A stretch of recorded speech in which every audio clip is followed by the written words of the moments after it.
इस वीडियो में हम दो टॉपिक पढ़ने वाले हैं। Number 1, insulation resistance of cable, insulation resistance of a cable, and second dielectric loss in a cable. तो नंबर 1 लेते हैं, insulation resistance of cable, insulation resistance. तो हमारे पास एक केबल है जिसमें ये कंडक्टर है, this one is conductor and this is sheath, ये मेटेलिक शीथ है और बीच में जो है एक डाइलेक्ट्रिक मटेरियल भरा हुआ है। ठीक है, कंडक्टर जो है उसमें कुछ पोटेंशियल है, कुछ करंट फ्लो हो रही है जिसके कारण कुछ पोटेंशियल है। इस कंडक्टर से शीथ की तरफ कुछ करंट फ्लो होती है जिसको हम कहते हैं लीकेज करंट। हर डायरेक्शन में ये लीकेज करंट फ्लो होगी। इसी को हम जो है चार्जिंग करंट भी बोलते हैं, लीकेज करंट या चार्जिंग करंट।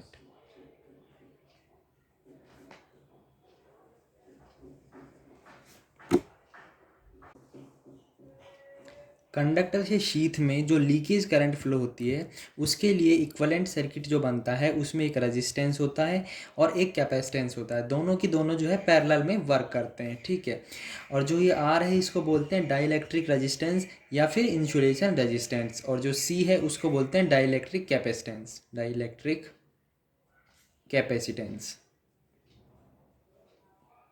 ठीक है, अब हम ये जो आर है इसकी कैलकुलेशन करेंगे या इसका एक्सप्रेशन जो है डिराइव करेंगे। तो एक केबल बनाएंगे सबसे पहले, इसमें ये कंडक्टर है और यहाँ से जो है करंट फ्लो हो रही है, इस डायरेक्शन में करंट फ्लो हो रही है। ठीक है, इसको मैं एक्सटेंड कर देता हूँ। ये एक एल लेंथ की केबल है, यहाँ से यहाँ तक की जो लेंथ है वो एल है और इस केबल को हमने वी पोटेंशियल से कनेक्ट किया हुआ है।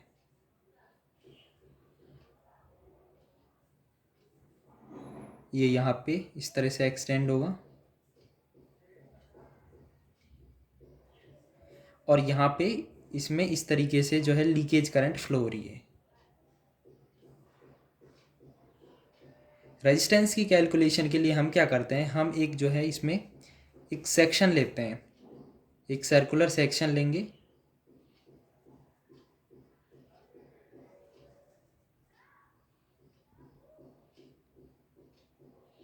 इस सर्कुलर सेक्शन की जो लेंथ है वो हमने मानी डी आर हमने इसकी लेंथ मान ली है और इसको भी एक्सटेंड करेंगे।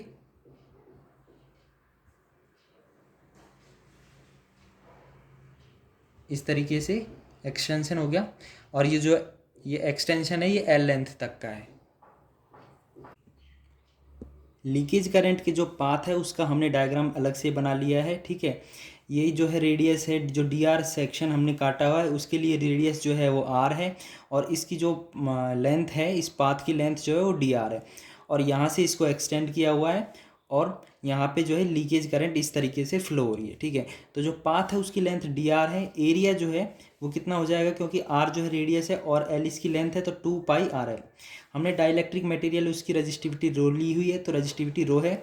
रेजिस्टेंस का फॉर्मूला हम सब जानते हैं, R is equal to L upon A, rho L upon A होता है। ठीक है, तो यहाँ से आर कितना हो जाएगा, रो यहाँ पे जो एल है यानी कि जो लेंथ है वो डी आर है, rho D R upon 2πRL। ठीक है, ये है डी आर। ठीक है, टोटल रेजिस्टेंस निकालने के लिए हम इसका इंटीग्रेशन कर देंगे, rho D R upon 2πRL। ठीक है, 2πRL। और ये जो कोर है, ठीक है, ये कंडक्टर है, अगर इसकी रेडियस मैं R1 लेता हूँ और शीथ तक की रेडियस में लेता हूँ R2, तो जो इंटीग्रेशन होगा वो होगा R1 से R2 तक। ठीक है, R1 से R2 तक इंटीग्रेशन हो जाएगा। तो यहाँ से R is equal to rho upon 2πL, 1/R है उसका हो जाएगा ln R and R1 to R2। तो यहाँ से R is equal to rho upon 2πl ln R2 minus ln R1 is equal to rho upon 2πl ln R2 upon R1। ठीक है, तो ये जो है ये रेजिस्टेंस का फॉर्मूला आ गया।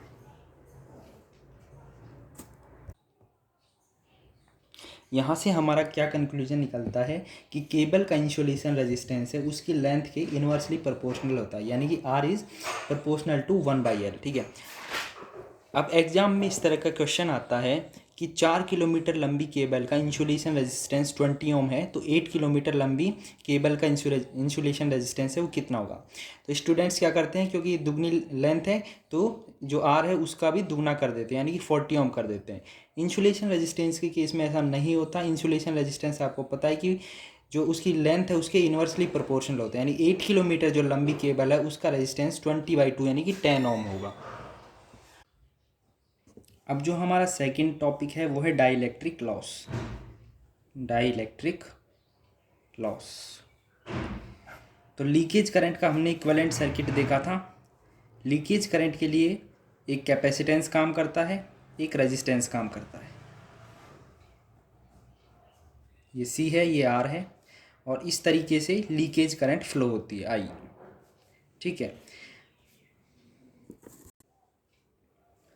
इस सर्किट में इस रेजिस्टेंस R के कारण ही डाइलेक्ट्रिक लॉस होता है। डाइलेक्ट्रिक लॉस इसी R के कारण होता है। ठीक है, इस केबल पर मैंने जो है V वोल्टेज अप्लाई किया हुआ है। सबसे पहले हम इसका फेजर डायग्राम बनाएंगे। ये V का फेजर है, इसको रेफरेंस लिया हुआ है, और जो ये करंट है IC, करंट कैपेसिटर में जो करंट होती है वो वोल्टेज के 90 डिग्री लीड होती है, तो ये बनेगी IC। और जो ये रेजिस्टेंस में जो करंट है IR, ये V के फेज में बनी IR। इन दोनों का जो रिजल्टेंट निकलेगा वो हमारी लीकेज करंट बनेगी। IC और I के बीच के जो एंगल है उसको लॉस एंगल कहा जाता है, डेल्टा। इसको डेल्टा जो है इसको लॉस एंगल कहा जाता है, लॉस एंगल। और जो ये वाला एंगल बनेगा ये V और I के बीच में एंगल है, तो इसको बोलते हैं पावर फैक्टर एंगल। जो हमारा फाई है वो है power factor angle, power factor angle, यानी कि कॉस फाई जो है वो हमारा हो जाएगा पावर फैक्टर। ठीक है, अब जो फाई है वो 90 डिग्री माइनस डेल्टा के इक्वल है, तो हमारा जो पावर फैक्टर है वो कितना बन जाएगा, cos phi is equal to cos of 90 degree minus delta is equal to sine delta. ये क्वेश्चन काफ़ी बार आया हुआ है। हमारा जो केबल का पावर फैक्टर है वो कितना बन जाएगा, साइन डेल्टा। यहाँ से हमें एक रिलेशन और मिल रहा है कि जो मैग्नीट्यूड ऑफ IC है वो magnitude of I into cos of delta के इक्वल है। Magnitude of IC is equal to magnitude of I into cos delta. तो magnitude of I is equal to IC mod upon cos delta. ठीक है, अब IC का अगर मैं magnitude निकालूं तो V अपॉन XC का मैग्नीट्यूड, और XC कितना है अपना 1/ωc, तो ये बनता है V इंटू ωc। जो पावर होगी यानी डाइलेक्ट्रिक लॉस होगी वो होगी VI cos फाई। तो VI cos फाई में ये जो I है, ठीक है, इसको हम लिख देंगे IC upon cos delta into cos phi. अब हमें पता है कि कॉस फाई जो है वो साइन डेल्टा के इक्वल है, तो ये बनेगा sine delta upon cos delta. तो PD बनेगा mod V² into ωc into tan delta. तो ये जो है डाइलेक्ट्रिक लॉस का एक्सप्रेशन है।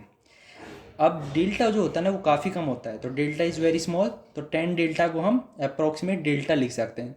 तो हमारा जो PD यानी कि डाइलेक्ट्रिक लॉस बनेगा V² ωc इंटू डेल्टा। ये बहुत ही इंपॉर्टेंट इक्वेशन है, एग्जाम में अक्सर पूछ ली जाती है। ठीक, तो गाइज़ उम्मीद करता हूँ आपको ये वीडियो पसंद आई होगी। इस वीडियो को शेयर करें। यदि आप हमारे चैनल पर नए हैं तो चैनल को सब्सक्राइब ज़रूर कर लें और बेल आइकन को प्रेस कर दें।